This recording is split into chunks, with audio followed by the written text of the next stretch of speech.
have one message for the governor, like I said. If he knows that he truly represents the people of Lagos State, he was educated in this Lagos State. I want to ask him 3 questions. How much did he pay all through his university education? Or how much did his dad pay through his university education? Because there was a riot in Unibet. It was Unibet when they wanted to expel them. Marvel Akoibo, the DIG, who is retired, was also in Unibet then, studying law. They met my father at the entrance. My father said, "What is the problem?" He said, "Sir, we want to expel you." On the spot, he said, No. It can't be possible. He went back to meet Aile Williams. I told her, "Madam, you are failed. You cannot expel these students. They have every right to be in this school and to be educated, regardless of where they come from. I don't care what the grouse is." The governor is giving nothing as far as education is concerned, in my own view. And I think the policy of increasing, or the excuse he gave when the students blocked the entrance, that he wants to stop lecturers from going abroad. That's why he wants to kill the students. Sorry, excuse my language.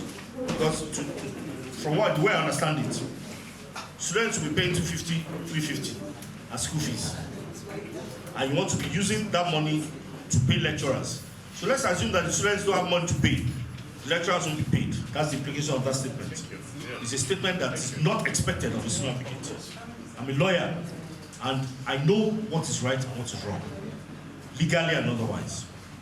My message for the governor, like I said before, if he knows that he has the interest of these students, he should declare free education immediately. Because his dad and my dad benefited from this free education. When they were all young and they are leaving university, they are bringing up to 2 to 3 letters of employment to meet you at home. You see companies tumbling over you as a graduate. They lived during that time. Governor Fashola is about 5-6 years older than me. He benefited because his dad benefited.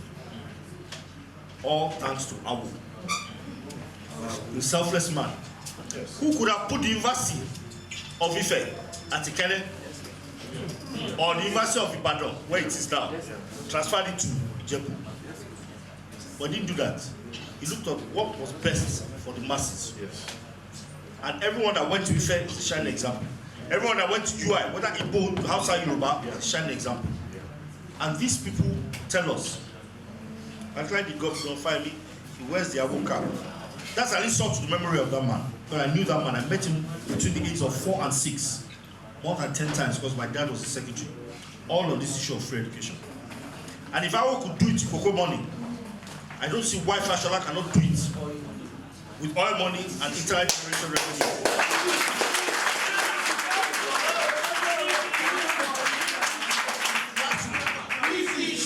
If LASU has 4 campuses, Lagos State government alone can fund it with ease. Payment of salaries, scholarships, free, everything free. Infrastructure. What money are they going to use in generating 10,000 megawatts? Because according to what they tell us, that is the frosters, that each megawatt costs $1 million. I don't know what kind of mathematics that is. It's madness. But that one will settle with Nebo because I'm a victim of power outage. I've been swearing and cursing Professor Babatunde all my life. I pray his children will suffer what I've suffered. I've started with Nebo now. Goodluck Jonathan has told us that by June, Nigeria should enjoy 18 hours light. I'm waiting for him. I'm waiting for him because Obasanjo used that same trick. And if not for Obasanjo, Goodluck Jonathan will not have been there. Obasanjo sacrificed 15 soldiers when the militants heard that Goodluck Jonathan was going to be the one chosen as president. He bombarded the house. 15 soldiers lost their life. Obasanjo removed Jonathan and his father to an helicopter, but that's a separate point.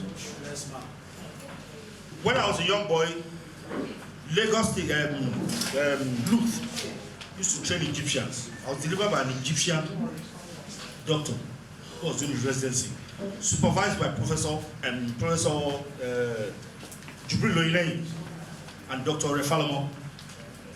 They are both still alive, but they are retired. They were both there while that man was delivering me. The delivery of me was the condition for him to pass. He went back to Egypt, he's now a big man in Egypt, due to the education our own people gave him. There's so many Indians, there's so many South Africans. But what's happening to Lu today is a death trap. Look at the insult. The former Minister of Education heaped on Nigerians. That's Professor that calls us a Ruka. I don't know how they make such a person professor. 160 should be the highest for university cutoff. And the minimum 140 should be for polytechnic. Where's the challenge? And she refused, even while she was there, till she left, to equip the University of Abuja with a proper medical facility lab and so on. So a lot of the students had to be withdrawn.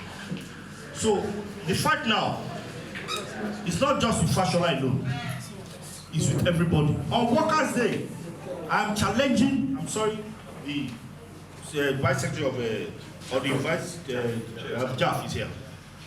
I want you to give a message to the Nigerian Labour Congress.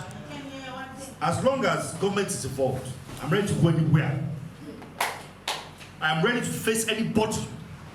I'm ready to face Obasanjo and tell him God punish you for bringing us into this. Because from the minute Obasanjo came into this country scattered. And we have given him the opportunity to be head of state. Now, about the oil money, God has punished that one too. Former governor of Central Bank, who did not speak up until he found out he was going out. You knew Desiani carted out $57 billion out of this country. You said nothing. God punished him when Boko Haram bombed the area where his house was in Kano. He had all sorts of exorbitant cars loaded with naira, dollar, pounds, euro. When Boko Haram threw the bomb, everything scattered. He now said in Hausa, after they had interviewed him, he didn't know the mic was still on. After all, the president gave each of these governors 33 billion. What's wrong with this one? Why couldn't he even secure our interest? By the grace of God, one by one, God will catch them. By now, we're waiting for him. Amen. Because for the people, for the police, that he has kept their pensions, that are dying off one by one, his children too will die off one by one. It is the law of karma and the law of retribution. I cannot steal what is entitled to you and expect to prosper. Whether I go to church, whether I go to mosque, it's not going to happen.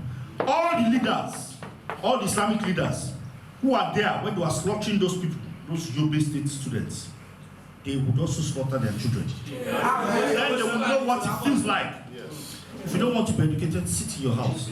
Don't disturb all those who know the benefits of education. And by the grace of God, free education will be achieved in this country. On May 27th, I expect, if the National Assembly does not pass it into law, that free education at all levels has become a law and is the entitlement of every Nigerian child or youth, then we'll see what will happen to them. That's where I rest my case. Thank you very much.